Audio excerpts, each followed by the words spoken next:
Paano mo alisin ang pamunuan ng Islamikong Republika? I-disable ang radar nilang gawa sa Russia at tamaan ang 200 target sa parehong segundo habang nakatingin ang buong mundo? Ang sagot ay isang napakasophisticadong misyon na halos di maintindihan. Nagsimula ito Sabado ng umaga habang tudog pa ang mga Israeli at isang sirena ang gumising sa kanila.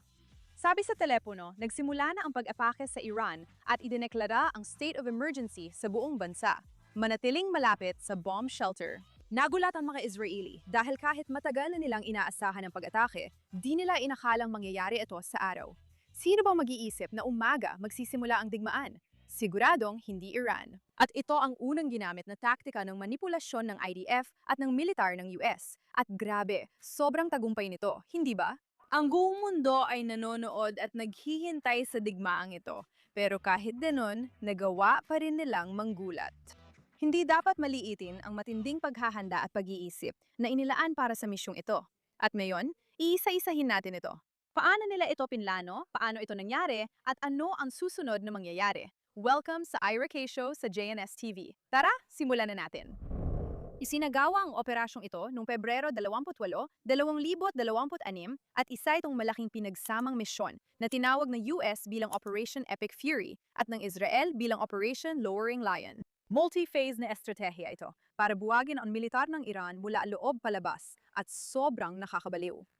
Narito ang paliwanag kung paano isinagawa ang operasyon. Unang hakbang. Bago magpalipad ng missile, inatake na ng US at Israel ang radar system ng Iran para sirain ang depensa nito.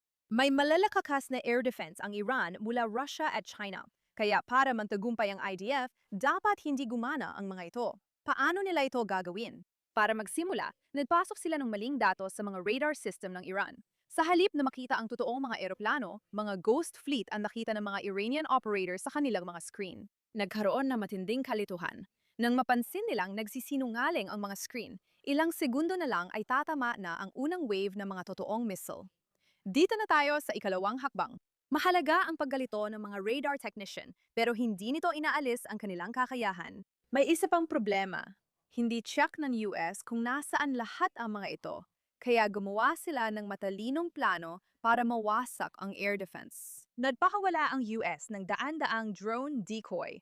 Ano ang mga ito? Ang mga ito ay maliliit na drone na nakaprogram para magmukhang eksaktong parang malalaking F-15 fighter jets sa mga radar system. Nagpanik ang Iranian defenders nang makita ang kumpol ng malalaking eroplano at pinaputukan ng mamahaling surface-to-air missiles. Hindi lang nabawasan ang supply nila, nalaman pa ang eksaktong lokasyon ng bawat Iranian radar at missile battery na agad namang winasak ng US at Israel. Matalino talaga, pero simula pa lang ito dahil ang pinakakahanga-hangang bahagi ng logistics ay yung tinatawag na time on target na siyang ikatlong hakbang. Para mapabagsak ang mga target, kailangan nila ng mataas na koordinasyon para masigurong sabay ang lahat ng pag-atake. Nagkoordina ang US at Israel ng mga pag-atake mula sa malalayong distansya, mga barko sa Mediterranean, mga carrier sa Arabian Sea, mga base ng US sa Gulpo at mga jet mula sa Israel. Kailangan nilang kumilos ng sabay-sabay at mahirap intindihin ang matematika nito. Kinuwenta nila ang oras ng paglalakbay ng bawat sandata para daan-daang misil at bomba ay tumama sa kanilang mga target sa eksaktong parehong segundo. Mahigit 200 eroplano, eksaktong naitakda ang oras. Kitang-kita ang epekto, nagdulot ito ng sistematikong pagkabiglak. Bumagsak halos ang buong militar na pamunuan ng Iran dahil sabay-sabay silang tinamaan sa bawat pangunahing lungsod tulad ng Tehran at Isfahan. Sa ika-4 na hakbang, dito na nagaganap ang mga pag-atake na pinagsama ang lakas na Amerika at Israel. Layunin ng preemptive strike na siguraduhing magkagulo ang Islamic Republic bago pa ito magsimula. Ang pamunuan, depensa sa himpapawid, at kakayahang magpaputok ang unang mga target ng atake. Dahil magkakaiba ang lakas militar ng bawat bansa, hinati nila ang gawain at nagtagumpay. Nakatuon ang Estados Unidos sa mga base militar at pabrika, habang pangunahing misyon ng Israel ang Operation Genesis na nakatutok sa pamunuan. Nakatuon sila sa distrito ng Tehran na tirahan ng pamahalaan. Napili ang Sabado bilang simula ng digmaan dahil nalaman ng Israel na magtitipon ang mga pinuno ng Islamic regime, kabilang si Khomeini, para sa mga pagpupulong tungkol sa kanilang mga plano. Bagamat hindi pa ganap na malinaw, Mukhang layunin ng diplomasya ng US at Iran ay makuha ang impormasyon tungkol sa pamunuan para matarget sila sa tamang oras. At dumating nga ang panahong yon, alam mo na kung gaano ito naging matagumpay. Ang compound ng kataas-taasang pinuno ay tuluyang nawasak at siya, pati ang iba pang miyembro ng pamilya, ay matagumpay na napatumba. Gayun din ang defense minister at mahigit 40 sa mga pangunahing general ng rehimen ng Hukbo. Hindi na ito pwedeng maging mas matagumpay pa. Wala na si Khomeini at sa ngayon may mga ulat na pati ang mga pinaplano niyang tagapagmana ay napatumba na rin. Ayon sa IDF, lahat ng mga mataas na leader ng terorista ng Iran ay napatumba na. Uulitin ko, lahat sila ay napatumba na. Isipin mo ang pagkabigla ng rehimeng Islamiko. Sa loob lamang ng ilang minuto, halos buong hanay ng pamunuan ay nabura na nagdulot ng kaguluhan at kawalan ng kakayahang kumilos ng maayos. Kahit ganun ang nangyari, naglunsad ang Islamikong Republika ng kamangha-manghang kontra-atake. Pag-uusapan natin yan mamaya. Samantala, patuloy na winawasak ng US ang mga kakayahang nuclear at ballistic ng Iran, kabilang ang mga lugar ng paglulunsad at pabrika. Nakatuon din sila sa pagsira ng mahahalagang pasilidad at gusali ng pamahalaan bilang simbolo ng paglaban at pagtibay ng determinasyon ng mga Iranian. Ginagamit nila ang pinaka-advanced na kagamitang militar, gaya ng B-2 stealth bombers, para maghulob ng malalaking bunker-buster bombs sa underground nuclear sites na hindi kayang abutin ng karaniwang misil. Ngayon, nasa ikalimang hakbang na tayo dahil may bagong malaking issue. Dahil sa dami ng fighter jet at stealth aircraft, malaki ang kailangang gasolina. Mahigit 1,000 milya ang biyahe mula Israel papuntang Iran, lalo na kung mula US, kaya kailangan mag-refuel ng jet. Narito ang kakaibang solusyon. Malalaking tanker planes ang naghihintay sa mga lihim na daanan ng mga kalapit na bansa. Ang mga fighter jet ay kakabit sa mga tangke habang nasa air, mag-refuel ng kanilang mga tangke habang lumilipad, at pagkatapos ay itutuloy ang misyon. Dahil dito, kaya nilang manatili sa Iran ng ilang oras para maghanap at tumugis ng mobile missile launchers. Ngayon, halos kontrolado na ng Israel at US ang himpapawid. Sa 12 araw na digmaan, 4 lang ang meron tayo noon. Ngayon, lampas 50 na ang nasa himpapawid. Sa unang 2-3 araw ng digmaan, binabagsak ng US at Israel ang Islamic Republic. Halos lahat ng misyon ay matagumpay. 1 o 2 fighter jet lang ang nabaril ng sariling tropa sa Kuwait. Buhay ang mga piloto at minor lang ang sugat nila. Sa kabila ng lahat, hindi susuko ang Iran at ibinubuhos nila ang kanilang makakaya. Sa dati nilang labanan, nag-aantay muna sila bago gumante dahil sa diplomasya at psikolohikal na digmaan. Ang pagiging alerto at takot ng mga Israeli ay tagumpay para sa Islamic Republic, pero hindi ngayon. Sa loob ng ilang oras, nagpakawala sila ng maraming missile, hindi lang sa Israel, kaya naging interesante dahil hindi ito inaasahan. Nagpakawala sila ng drone at missile sa 8 bansa na nagdulot ng malawakang digmaan sa gitnang silangan. Pero nauuna na tayo dahil ang plano ng Iran para sa pagganti ay talagang napaka-sopistikado at may iba't ibang bahagi na lahat ay tatalakayin natin ngayon. Sinimulan nila sa pag-activate ng desentralisadong depensa, kaya't ang mga kumander ay may ganap na otonomiya sa desisyon. Pinagandaan na nila ito. Dahil sariwa pa sa isip nila ang mga B-Pro na operasyon, alam nilang unang babanatan ang pamunuan. Nagtatag sila ng response team para kayanin ang sitwasyon kahit walang sentrong pamumuno.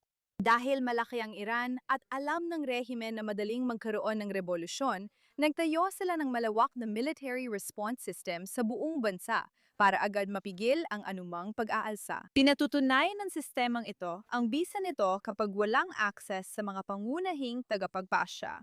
Ang mga mandirigmang ito ang kasalukuyang nagpapaputok sa sinumang nagdiriwang ng pagkamatay ni Khomeini. Pero sila rin ang namamahala sa mga kakayahan ng pagpapaputok laban sa ibang bansa.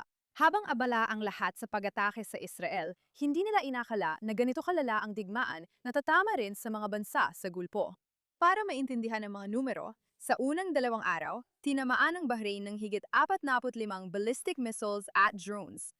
Jordan, 13 missiles at mahigit 30 drones. Kuwait, 12 missiles. Qatar, mahigit 60 missiles.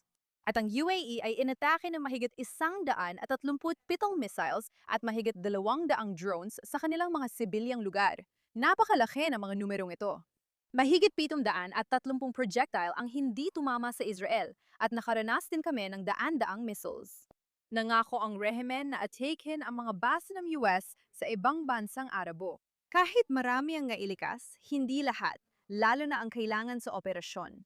Hindi nila inasahan na aatakihin ng Iran ang buong bansa. Dahil ang Islamic Republic ay nakatutok sa mga sibilyan at lugar ng turista, lalo na sa UAE. Ipaliwanag natin ito sandali. Sanay tayong isipin na kaaway ng kanluran ang Iran, na totoo naman. Pero sa kanilang relihiyon, mas komplikado pa ito. Tayo sa kanluran ay hindi naniniwala. Pero paano ang mga Muslim na sumusuporta o kumikilos tulad ng kanluran? Ano sila? Itinuturing silang traidor at halos kasintindi o mas matindi pa ang galit ng Islamic Republic sa kanila kumpara sa atin. Pero may isa pang antas dito. Naalala mo ba noong dapat ay magkakaroon ng pag-atake sa Iran ilang buwan na ang nakalipas at naiulat namin na ang mga bansa sa Gulpo, Saudi at Qatar ang siyang nagtulak para mapatigil ang pag-atake. Ang dahilan ay ayaw nilang masira ang reputasyon nila pagdating sa turismo. Ipinagmamalaki nilang sila ang pinakaligtas na bansa sa mundo at ang isang digmaan sa gitnang silangan ay sisira sa reputasyong matagal nilang binuo. Umaasa silang mapigilan ang pag-atake sa Iran para hindi sila madamay, kaya pinilit nila ang Amerika na gawin ito. Naintindihan ito ng Iran at umaasa silang magkakaroon ng pressure sa kanluran kung may sapat na dahilan ang mga bansang ito para pigilan ang pag-atake sa Iran.